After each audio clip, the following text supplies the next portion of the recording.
Bonjour à tous pour cette deuxième vidéo sur le thème de la boîte de Silver Tower. Cette fois, je m'attaque au Tenebral Shared, donc c'est un elfe noir, hein, pour ceux qui connaissent l'ancien fluff de Warhammer.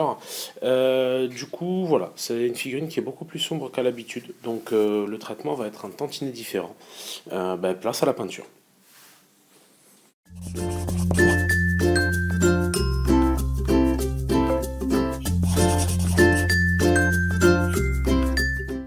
J'ai commencé au niveau des bases, tout simplement avec une couleur de Barbarian Flèche coupée avec un petit peu de gris sombre. L'idée étant juste d'avoir une couleur de chair un peu plus terne qu'à l'habitude, parce que du coup c'est un elfe noir. Ça ne nous empêchera pas ensuite de mettre quelques nuances et tout ça. Ça va vraiment être juste la base de travail. Pour rappel, j'ai tendance à éclaircir puis à sombrir énormément, donc il nous reste rarement beaucoup d'éléments de la couleur de base, mais au moins ça donne le ton. Une fois la couleur de base de la peau passe un peu partout, donc faites attention. Il y en a sur le torse, le visage, il y a des petites zones en fait au niveau de son espèce de combinaison moulante là au niveau des cuisses. Bref, ensuite je passe là donc au métal. Une fois que j'ai bien fait toutes les zones de peau et le métal, en gros, je passe toujours le gris sombre que j'avais utilisé, le même avec lequel j'ai coupé la peau pour garder une certaine cohérence et par flemme aussi un petit peu faut le dire. Donc voilà, je base tranquillement mais sûrement, donc je passe toujours un petit peu d'eau pour diluer un peu ma peinture mais pas trop pour que ça reste couvrant. Et enfin je passe du coup directement au violet pour ce qui est des cheveux. Cette fois le violet que je prends, son nom précis que je me le rappelle, c'est du Alien Purple, il me semble.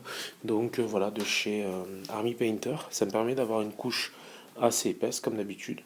Et en un passage, d'avoir mes couches de base assez bien posées.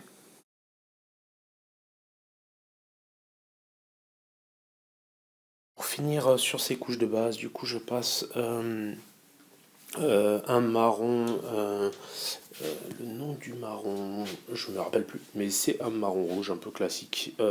Oui, c'est marron mat de chez Prince Auguste, voilà. Donc ce marron mat, je le passe sur les habits tout simplement parce que du coup il a une teinte légèrement rougeâtre qui va bien répondre à l'ensemble de la pièce qui est plutôt froide. Et en même temps, c'est un gros classique quoi. Donc j'avoue que là, je suis un peu en mode systématique, j'enchaîne, quoi. J'enchaîne la peinture. Donc là, comme vous le voyez, j'y vais franco. Je dilue un peu, mais pas trop non plus, pour que la peinture soit bien couvrante. Et puis, c'est parti.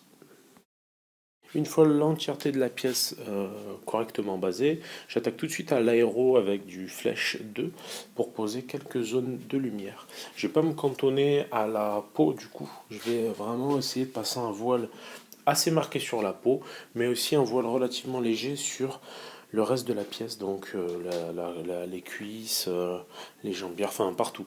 Sachant que j'essaye quand même un petit peu de viser les zones déchirées au niveau de son, de son pantalon. J'hésite pas à éclaircir aussi un petit peu les pieds, les tentacules qui sortent du sol. Bref, je fais un petit tour complet avec mon aéro avec la couleur Flèche 2 de chez Procolor. Cette étape faite, je vais venir un petit peu poser aussi des ombres. Cette fois, je viens avec du thermate du terre de sienne pour vraiment ombrer tout le dessus du pantalon pour vraiment que ce soit assez sombre. J'hésite pas à mettre avec cette terre de sienne une petite pointe de couleur café si je veux quelque chose, un résultat un peu, voire beaucoup plus sombre. Ça peut largement faire le taf, donc faut pas hésiter à bien marquer pour que ça fonctionne. J'oriente toujours ma pièce correctement et ça me permet d'avoir un résultat plus net. Une fois cette étape faite, je vais tout simplement faire la même chose en limitant un peu ma zone, mais cette fois avec du noir. Faites très attention parce que le noir Procolor a tendance à être extrêmement couvrant. Donc je vous conseille vraiment de ne pas hésiter à bien diluer pour éviter d'avoir des zones vraiment trop marquées au noir. On le ressent d'ailleurs parce que globalement ma figurine à partir de ce moment-là va être un peu plus écrasée, un peu moins lumineuse. C'est un elfe noir, donc en soi ça me pose aucun souci, mais voilà, faut le savoir. Le noir Procolor, il est bien, il est très couvrant. mais il faut y aller mollo, quoi. Donc, vous voilà prévenu, hein. Donc, bah, c'est à vous de jouer. Donc, vous pouvez y aller et tester tout ça. On continue ensuite le travail à l'aéro, un peu comme des barbares, en y allant directement avec du blanc. Pareil que pour le noir, le blanc est très couvrant, donc il faut y aller très légèrement. Il faut bien le diluer dans son aéro. Moi, je fais buller, c'est-à-dire que je ne viens pas touiller avec un pinceau dedans, je mets directement avec mon pot de peinture à pipette des gouttes de peinture dans le godet et je fais buller, ça me permet d'éviter d'avoir une manipulation en plus.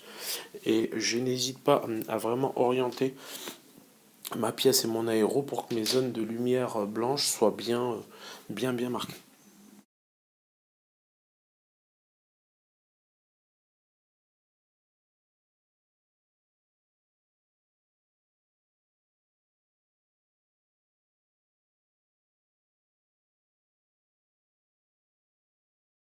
Continue tranquillement avec mes lumières, mais cette fois je les passe un petit peu sur mes zones de peau. Donc voilà, c'est juste que là, bah, du coup, j'ai scindé en deux les étapes parce que vu que sur la peau, j'y vais quand même plus mollo, ça permet d'y voir plus clair. J'hésite pas aussi à éclaircir un petit peu les cheveux, les tissus, bref, tout le monde prend un petit peu, mais selon la zone, je vais y aller plus ou moins fort.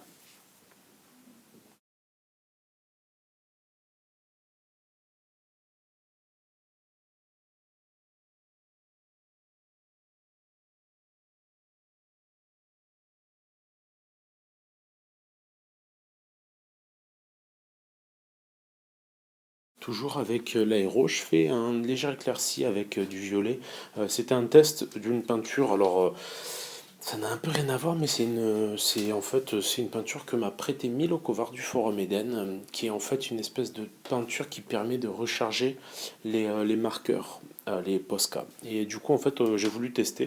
Et effectivement, ça passe très bien dans l'aéro et le violet est bien marqué. Il a une belle couleur, donc voilà. Le test est concluant, donc je réutiliserai cette teinte de violet avec grand plaisir. À la suite de ces petits passages aéros, je vais passer du strong tone directement sur toutes mes zones de cuir. Encore une fois, et avec un peu de recul, je vais commencer à mettre un peu le haut là sur sur les encres Army Painter, simplement parce que c'est une tendance à écraser la figurine qui commence à un peu me déplaire. Bon, ça va, ça vient, souvent j'ai des phases comme ça. Donc là, j'y vais comme un goré, ça écrase quand même un peu, pas mal mon travail, mais voilà, j'y vais franco. Tout de suite, bah, du coup, on va passer assez rapidement à la suite. Vous voyez, je suis passé partout, même dans les cheveux, dans les tissus. Et là, je vais passer sur la chair avec du flesh tone. Donc, pareil, une encre couleur chair que je vais passer sur toutes les zones de peau. Euh, donc voilà, ça va me permettre de teinter un petit peu la peau. Même si je voulais une teinte, une peau assez froide, ça permet quand même d'avoir un peu de matière. Donc j'hésite pas et ça va commencer à me marquer quelques-uns de mes creux, donc c'est pas plus mal. Je commence tranquillement et sûrement ensuite à éclaircir un petit peu mes zones de peau pour mettre un peu de lumière, un peu de peps là-dedans. Donc bah voilà, j'y vais au pinceau à l'ancienne. Je pousse ma peinture pardon, sur les zones qui prennent le plus les lumières, les pecs, les épaules, le biceps aussi évidemment. Je vais revenir ensuite, vous le verrez, sur le visage, toujours avec le flanc du pinceau en caressant ma surface pour vraiment pousser la couleur claire vers les zones qui vont m'intéresser le plus. Donc ça va être vraiment crucial pour réussir à avoir cette petite touche, ces petites dégradés qui vont bien.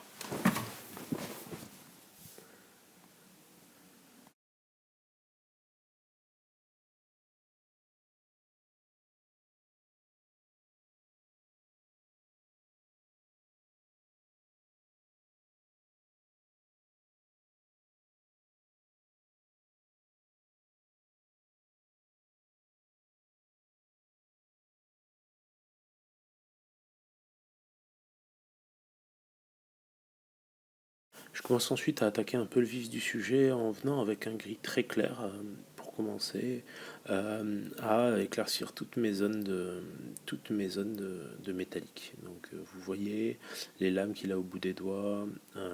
Voilà, il va y avoir pas mal de boulot pour rendre tout ça lisible parce que du coup c'est assez fin, c'est plein de détails. Donc chaque petit cran va devoir être rehaussé tranquillement mais sûrement au pinceau, même si c'est un peu laborieux. Vous voyez que je manipule la figurine un peu dans tous les sens. Ça permet vraiment de toucher les zones de la façon la plus simple qui soit. Je cherche pas forcément, comme vous voyez, à viser juste avec le bout de mon pinceau, mais vraiment plutôt à caresser la sculpture pour qu'elle accompagne le pinceau dans la bonne direction. C'est pour ça qu'avoir un pinceau de qualité, c'est toujours bienvenu. Je ne vais pas hésiter ensuite à vraiment bien rehausser à l'ivoire du coup mes zones de métal pour que elles ressortent encore plus. Et je vais faire la même chose un peu sur toutes mes surfaces pour vraiment tout redémarquer, tout redélimiter, pour avoir une meilleure lisibilité et plus de peps au niveau de toutes ces petites zones, tous ces petits détails qui font vraiment la différence, quoi. Parce que du coup, vu que c'est un elfe noir, il est bardé de petites choses comme ça.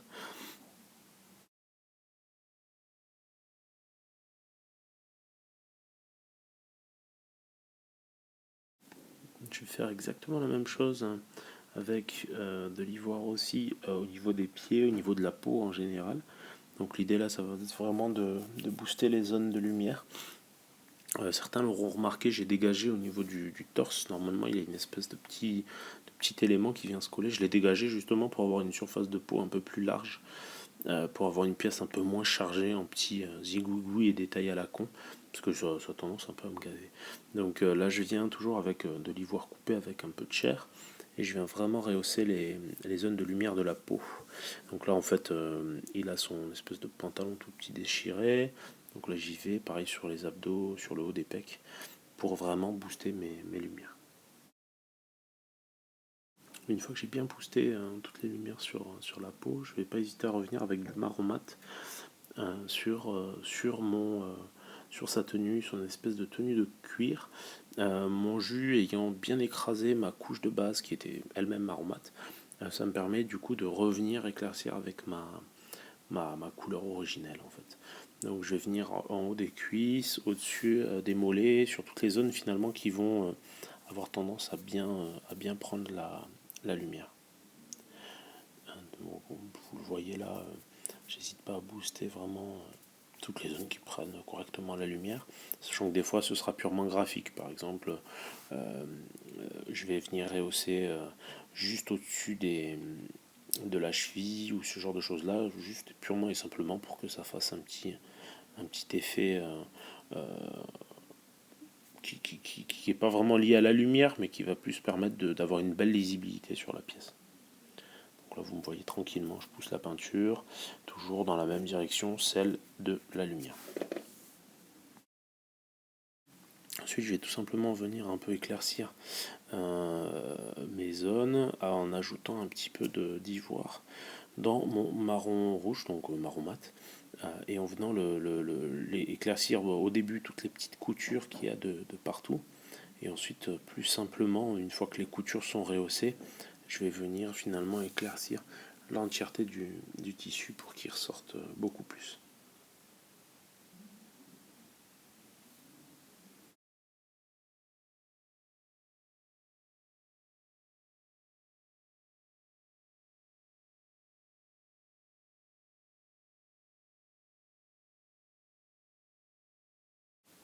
Une fois ces éclaircies faits, je vais venir faire la même chose sur les cheveux, à savoir venir avec un petit peu d'ivoire dans ma teinte de base et rehausser tranquillement mais sûrement chacun des cheveux.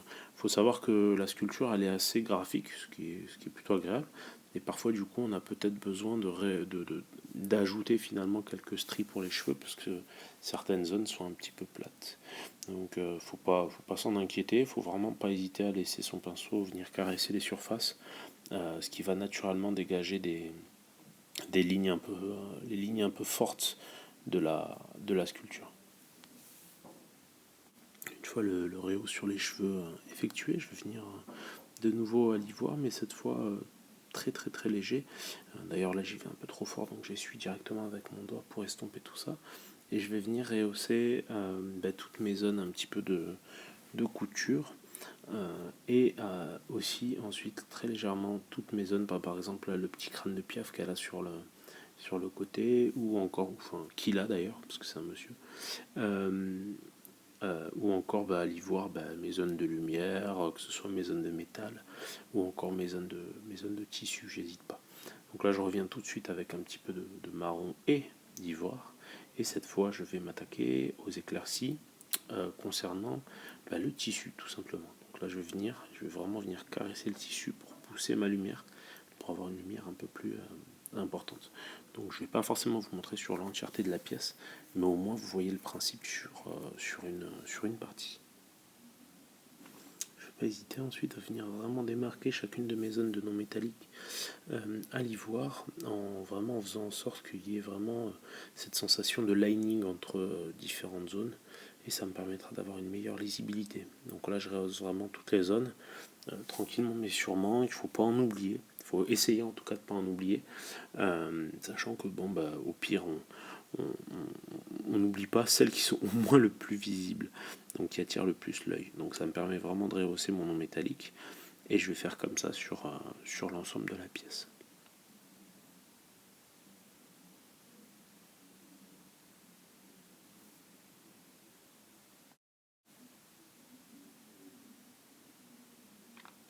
J'hésite pas, toujours pareil, à bien venir rehausser chacune de mes zones, en particulier ces zones-là, parce que du coup c'est du non métallique, et en plus c'est des zones d'armure assez finement ouvragées. Donc j'essaye de vraiment orienter mes petits coups de pinceau pour que en fait chaque petite zone se distingue bien les unes des autres. J'hésite pas à ajouter un peu d'ivoire dans ma peau pour aussi rehausser les zones de peau un peu bâtardes qui transparaissent de son habit. J'hésite pas aussi à l'ivoire, à revenir plusieurs fois. C'est un peu le parcours du combattant, mais c'est ce qui va faire la différence. C'est la répétition qui va faire qu'au final, il va y avoir vraiment une belle intensité dans le non métallique. Donc ça va être vraiment crucial. La répétition et évidemment le contraste, parce que on va devoir vraiment avoir des zones très limites de blanc juxtaposées à côté de zones de noir. Donc là, vous voyez, je rehausse bien toutes les petites parties importantes de l'espèce de couronne qu'il a sur la tête. Une fois c'est rehaussé, je vais venir en fait poser un petit peu d'ombre avec un mélange de gris un peu Space Wolf, un gris légèrement bleuté que je vais mettre dans ma couleur de chair de Barbarian Flesh. Et je vais venir tranquillement mais sûrement poser cette teinte là sur toutes mes zones un peu d'ombre de la peau. Donc sur toutes les zones basses essentiellement. Mais voilà, je vais parcourir un peu la figurine pour en repasser une couche.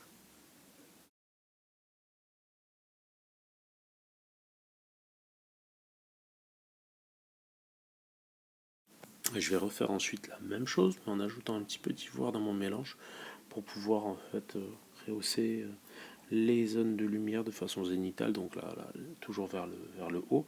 Et en fait, ça va me permettre de tout simplement aussi de très bien démarquer mes zones de peau, mes zones de tissu sur ces zones-là qui sont un peu bâtardes et un peu bordéliques du coup.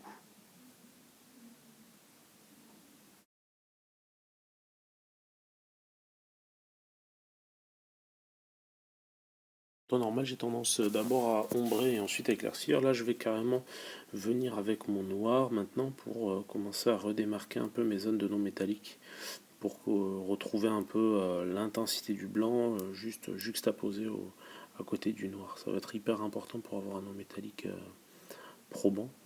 Pour ça, je vais vraiment venir, hop, comme vous le voyez là, poser mes zones de noir de façon bien plus marquée, et en fait démarquer en fait les zones les unes des autres, comme vous le voyez là, pour une meilleure lisibilité et pour un non métallique plus percutant.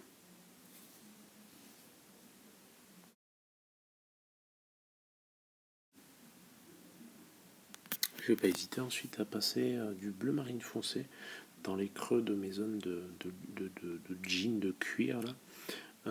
Ça va me permettre en fait de créer vachement plus de profondeur tout en gardant quelque chose d'assez sombre dans sa globalité et du coup de marquer mes creux, mes zones d'ombre comme vous le voyez là. La peinture elle est très diluée, il faut faire très attention parce que le bleu marine foncé a tendance à être très marquant, donc encore une fois, il faut y aller délicatement et vraiment en étape par étape. Laisser autant à la peinture de sécher pour voir le réel rendu sur une fois le travail fini. J'hésite pas à écraser aussi certaines zones plus en retrait pour vraiment qu'elle soit bien en fond, quoi, qu'elle soit bien écrasée. Je repasse encore avec du bleu marine foncé, mais cette fois sur les zones de non métalliques, pour donner un peu plus de vie au métal et avoir un peu de profondeur. Donc j'hésite pas à bien diluer tout de même pour éviter que ça marque de trop, quoi. Donc j'y vais mollo et vraiment en étape par étape.